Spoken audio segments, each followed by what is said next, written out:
Assalamualaikum warahmatullahi wabarakatuh.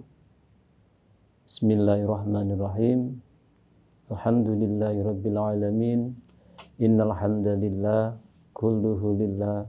Syahadatan la ilaha illallah wa asyhadu anna Muhammadan abduhu wa rasuluh la nabiyya ba'dah. Allahumma shalli wa sallim ala sayyidina habibina wa maulana Muhammad. Qala ta'ala fil Qur'anil azim. A'udzu billahi minasyaitonir rajim. Bismillahirrahmanirrahim. Innallaha wa malaikatahu yusholluna 'alan nabi. Ya ayyuhalladzina amanu shallu 'alaihi wa sallimu taslima. Al-ayah. Para pemirsa yang dimuliakan oleh Allah, kaum muslimin muslimat yang berbahagia. Pertama, marilah kita panjatkan rasa syukur kita kehadirat Allah Subhanahu wa taala atas nikmat yang sudah diberikan kepada kita sehingga kita bisa melaksanakan ibadah puasa pada tahun ini. Nikmat yang begitu banyak, nikmat yang tidak bisa kita hitung. Mari kita sampaikan rasa syukur kita dengan kalam hamdalah bersama. Alhamdulillahirabbil alamin. Salawat salam semoga tetap terlimpah kepada Nabi Agung Muhammad sallallahu alaihi wasallam, Nabi yang punya hak prerogatif untuk memberi syafaat kepada umat manusia, Nabi yang memberikan pertolongan nanti di akhir zaman, di akhirat nanti. Para hadirin pemirsa yang dimuliakan oleh Allah, seperti yang sudah saya sampaikan tentang ayat Al-Quran tadi, bahwa Allah berfirman, sungguhnya Allah dan para malaikat bersolawat. Hei orang-orang yang beriman, bersolawatlah engkau kepada Nabi Muhammad SAW. Ayat ini merupakan perintah bagi kaum mukmin untuk membaca solawat. Perintah bagi semua yang merasa dia adalah beriman pada Rasul untuk bersolawat. Kaum muslim yang dimuliakan oleh Allah, dari ayat tersebut dapat kita ambil sebuah kesimpulan bahwa siapa saja yang membaca solawat itu. Yang pertama, Allah sendiri sebagai pencipta alam semesta bersolawat. Ini artinya bahwa ibadah solawat adalah ibadah yang begitu unik. Karena ketika Allah merintahkan ibadah, Allah sendiri melakukan pembacaan solawat ini.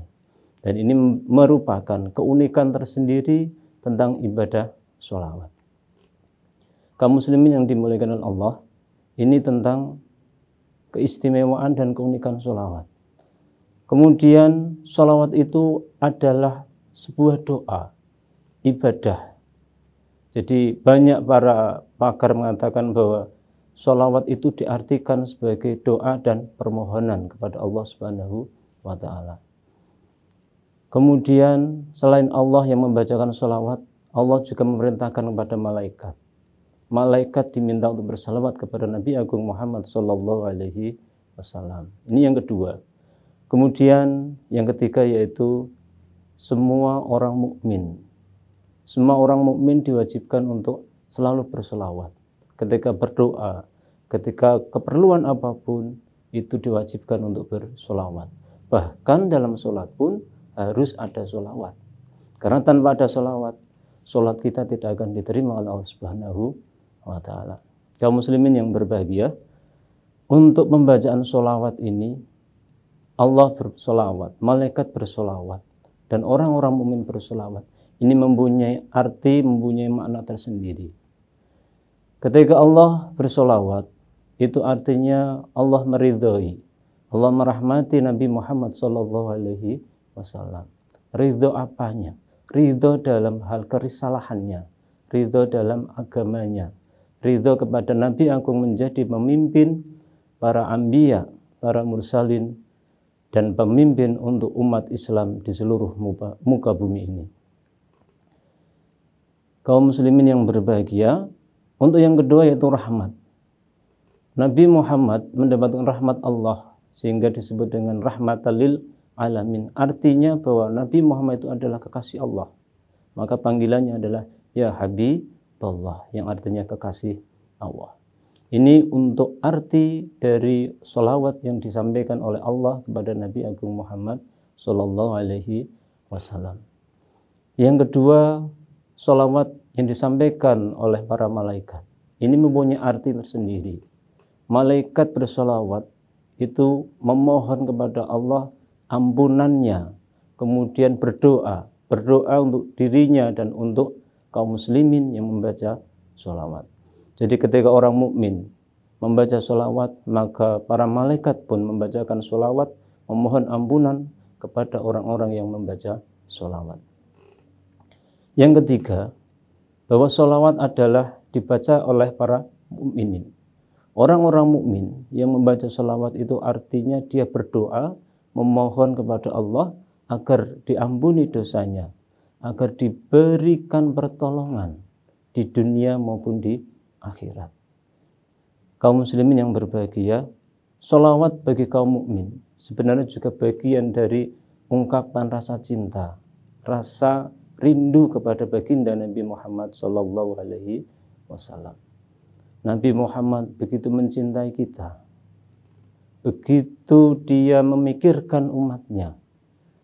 Ada suatu kisah ketika malaikat Jibril datang ke rumah Nabi. Dia datang ke rumah Nabi dengan perasaan yang sangat ketakutan. Sehingga ditanya oleh Nabi, ya Jibril, kenapa engkau merasa ketakutan sehingga engkau kemari? Kemudian malaikat Jibril menjawab, ya Rasulullah, ya Habiballah, aku ke tempatmu karena di neraka sedang dikobarkan api oleh Allah Subhanahu wa taala.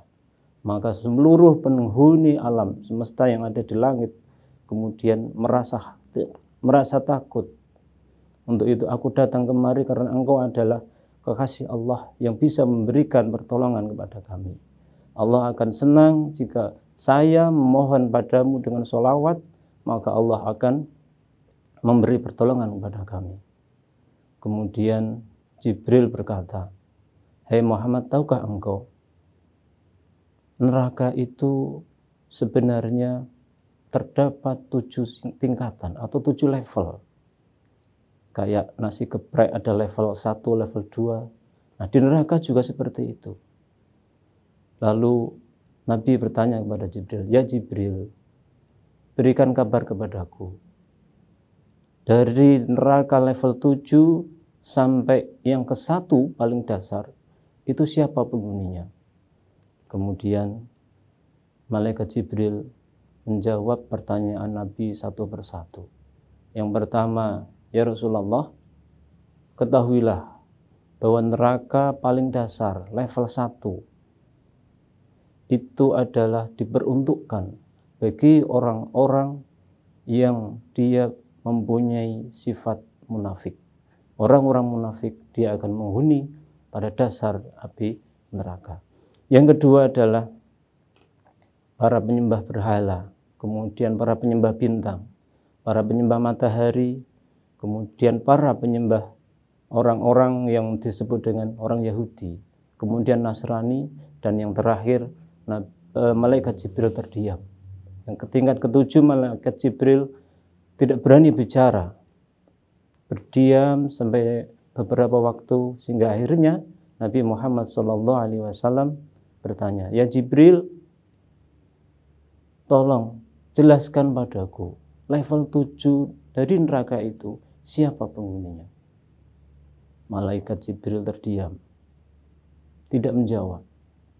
Nabi kemudian bertanya lagi, ya Jibril, siapa penghuni neraka level ke-7? Terdiam lagi malaikat Jibril.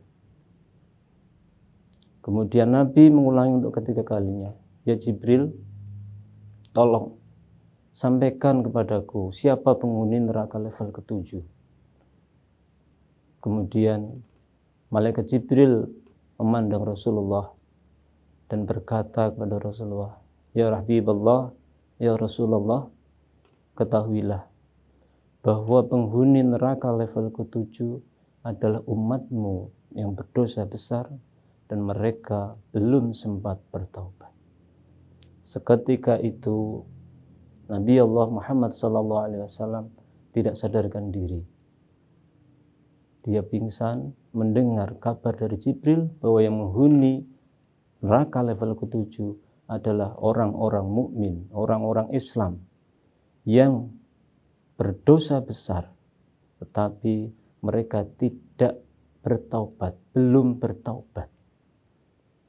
Kemudian malaikat Jibril mengetahui Nabi pingsan, dipapahnya, dibawanya, sehingga kemudian diletakkan di pangkuan malaikat Jibril.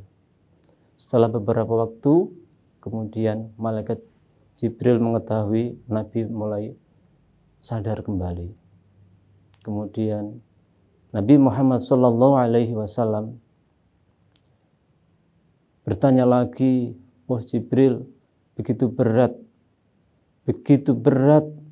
umat yang tidak bisa bertaubat, nanti akan masuk di neraka level 7.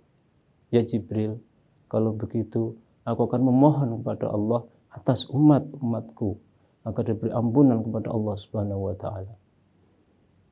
Kemudian malaikat Jibril pergi. Kemudian Nabi pun beranjak dari tempatnya untuk bersujud di rumahnya. Sujudnya Nabi sampai 3 hari 3 malam. Dan Nabi hanya terbangun ketika ada suara azan di Masjid Nabawi. Ketika Bilal bin Rabah mengumandangkan azan, maka Nabi bergegas ke masjid untuk menunaikan sholat, menjadi imam para kaum muslimin mukminin yang ada di Madinah. Kaum muslimin yang berbahagia. Begitu sampai 3 hari baru kemudian diketahui oleh sahabat Abu Bakar. Abu Bakar As-Siddiq curiga, kenapa Nabi tidak seperti biasanya ketika selesai sholat, beliau memberikan tausiah, memberikan jawaban-jawaban dari pertanyaan para sahabat. Sahabat Abu Bakar kemudian pergi ke rumahnya, mengetok pintu rumah Nabi. "Assalamualaikum ya Rasulullah." Tidak dijawab. "Assalamualaikum ya Habibullah." Tidak dijawab. Ketiga kalinya, "Assalamualaikum ya Rasulullah. Adakah pintu yang bisa kumasuki untuk bertemu denganmu?" Tidak dijawab juga. Abu Bakar hanya mendengar tangisan Rasulullah. Dalam tangisan itu menyebut, "Ummati, ummati, ummati. Ummati ya Allah, ummati." Mendengar hal itu, kemudian Abu Bakar pergi dan menangis. Di jalan, Abu Bakar bertemu dengan sahabat Umar. Kemudian Umar bertanya kepada Abu Bakar, "Ya Abu Bakar, kenapa engkau menangis?" Kemudian Abu Bakar menjawab, "Hei sahabatku Umar, ketahuilah, aku baru datang dari rumah Rasul, tapi sampai di sana enggak dibukakan pintu. Tapi yang kudengar adalah tangisan dari Nabi Agung Muhammad SAW. Rasulullah menangis, dia memohon kepada Allah untuk keselamatan umatnya. Karena yang ku tahu dia terus menyebut ummati, ummati, ummati." Kemudian Umar berkata kepada Abu Bakar, "Kalau begitu saya yang akan pergi ke rumah Rasulullah." Pergilah Umar ke rumah Rasulullah. Sesampainya di rumah Rasulullah, sahabat Umar bin Khattab juga menemukan hal yang sama. Ketika diketuk pintunya, rumah Nabi tidak dibukakan sampai diketukkan 3 kali, salaman 3 kali. Sahabat Umar kemudian menangis pulang. Di jalan, Umar bin Khattab ketemu dengan Salman Al-Farisi. Sahabat Salman bertanya, "Ya Umar, mengapa engkau menangis? Ada apa gerangan?" Kemudian Umar bercerita kepada sahabat Salman, dan mendengar cerita tersebut, kemudian Salman bergegas menuju ke rumah kediaman Sayyidatina Fatimah Az-Zahra. Sampai di rumah Fatimah Az-Zahra, sahabat Salman bercerita tentang ayahandanya yang sudah 3 hari 3 malam tidak mau keluar dan menangis. Kaum muslimin yang dimuliakan oleh Allah, kemudian Sayyidatina Fatimah pergi ke rumah ayandanya. Sampai di depan pintu diucapkan salam. Assalamualaikum ya abi, ya Rasulullah. Rasulullah begitu faham siapa yang datang. Mendengar suara putrinya tercinta, Rasulullah bangkit dari sujudnya. Kemudian dibukakan pintu. Waalaikumsalam ya putriku tercinta. Dipeluknya, diciumnya Fatimah Zahra, karena memang Fatimah adalah belahan hati dari Rasulullah SAW. Dari cerita ini begitu dalam cinta Nabi yang begitu besar kepada umatnya. Begitu besar cintanya Nabi kepada kita semua. Jangan sampai cintanya Nabi bertepuk sebelah tangan. Marilah kita haturkan sholawat salam kita kepada Nabi Agung Muhammad SAW sebagai bentuk cinta kita kepada Nabi Muhammad SAW. Cintanya luar biasa. Jangan pernah kita melupakannya. Jangan pernah kita tidak bersolawat dalam sehari. Mari dengan memperbanyak membaca solawat, kita memohon kepada Allah. Semoga kita diakui sebagai umatnya dan kita mendapat syafaatnya di hari kiamat. Semoga bermanfaat untuk kita semua, para jamaah yang dimuliakan Allah. Dan kultum pada kesempatan hari ini saya cukupkan sampai di sini. Akhirul kalam. Assalamualaikum warahmatullahi wabarakatuh.